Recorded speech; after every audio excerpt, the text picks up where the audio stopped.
Сәлем достар, бүгін мен сіздермен осындай рыбный рулеттің рецептісімен бөлісетін боламын. Қараңыздар, қалай сочный. Рыбный котлетті білеміз, енді рыбный рулетті жасап көріңіздер.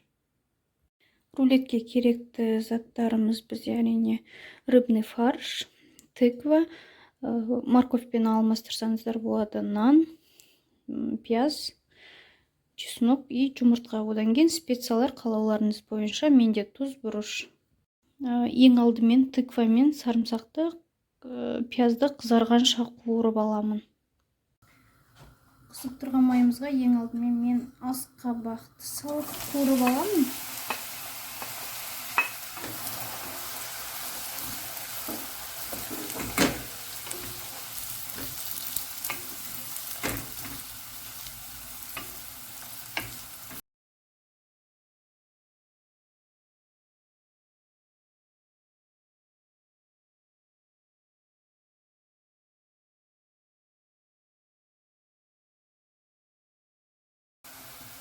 Bir 2 минуттай қуырылды. Енді осының үстіне пиязымызды саламыз.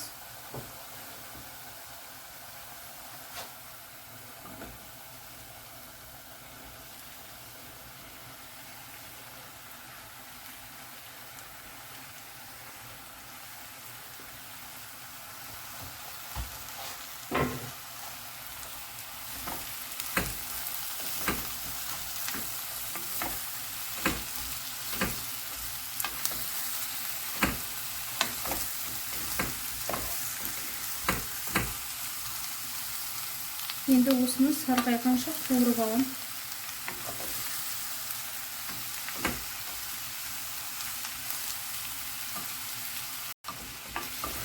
Тыкваны тым майда қылып турамаңыздар. Мынадан ұсақ болса, майда болса, ол біздің рулетіміздің арасында көрінбей қалады. Ірілеу, кесектеу тураған жақсы.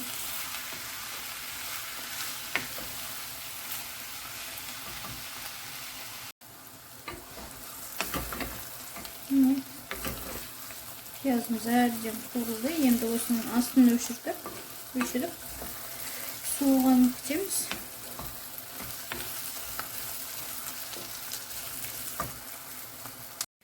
Пияз бен тыквамыз суығанша фаршты дайындай береміз. Енді фарш. Қазір осының үстіне чесногымызды теркілаймыз.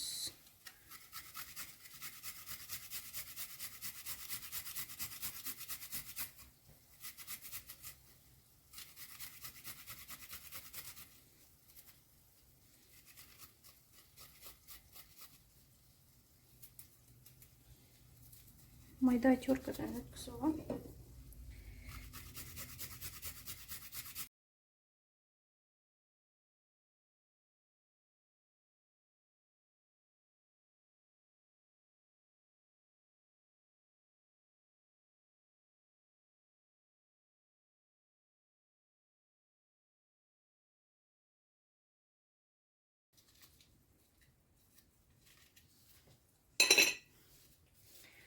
Осының үстіне суға жібіп тұрған нанымызды саламыз. Суын сорғытып аламыз. Сығып.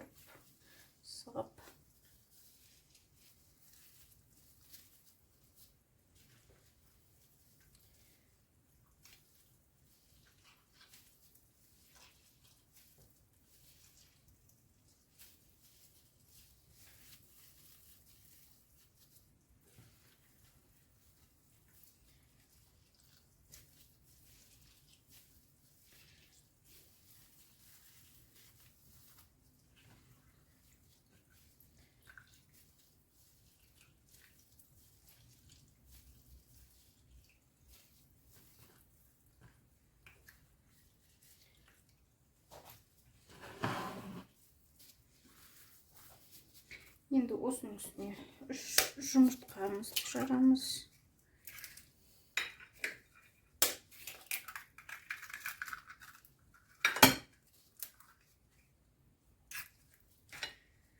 Bunun üstüne tuz buruşumuzu da salamız.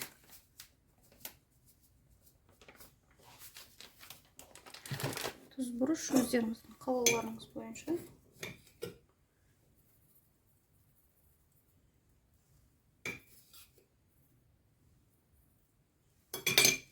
Енді осыны бір араластырып аламын.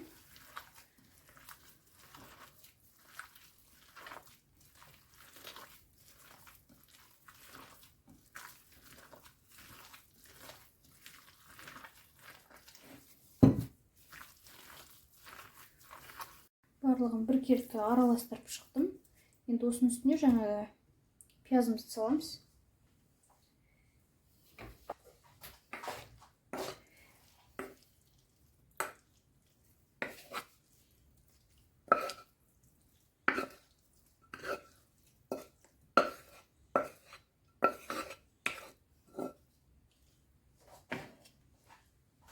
Енді осының барлығын тағы да біркелкіге алып араластырып шығамын.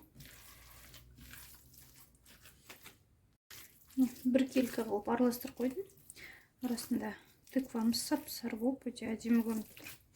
Енді осыны екі бөлікке бөліп, пакет для запеканки бар, рукава для запеканки бар, соған екеуін бөліп салам.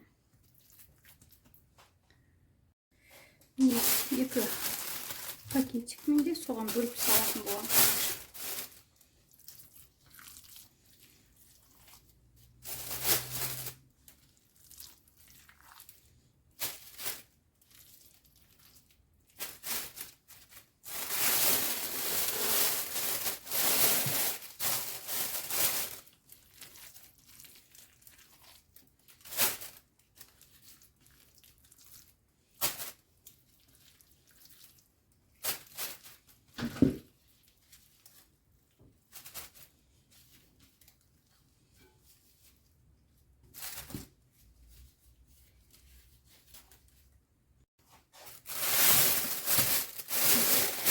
Karşımızı salып aldık.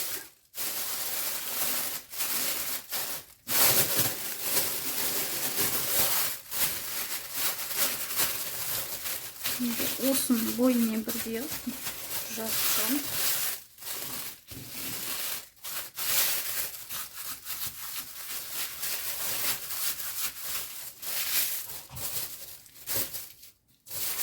Şimdi осы пакетті былай орайын.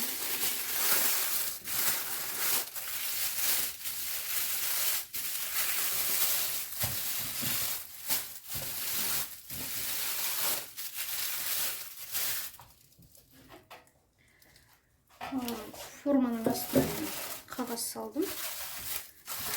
Енді мынаны сыйдырам керек. Рулетім турамен формамен бірдей болды. Бокаланың аузын да жоғары қаратам, соның бәрі астына ағып кетпеу үшін. Екіншісін дәл осылай жасап шығамыз.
Енді мына дайын рулеттерімізді 180 градустық қызып тұрған духовкаға 1 сағатқа салып пісіріп аламыз.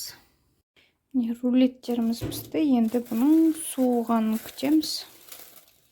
Сәл суығаннан кейін холодильникке қойып қойса болады, одан кейін турағанға удобно болады.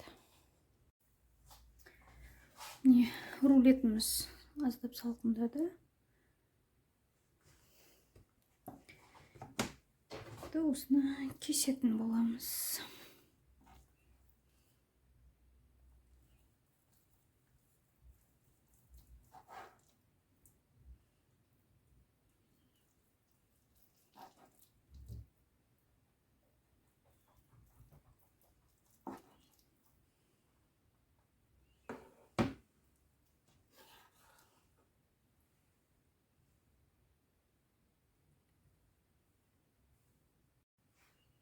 И рулетіміз дайын.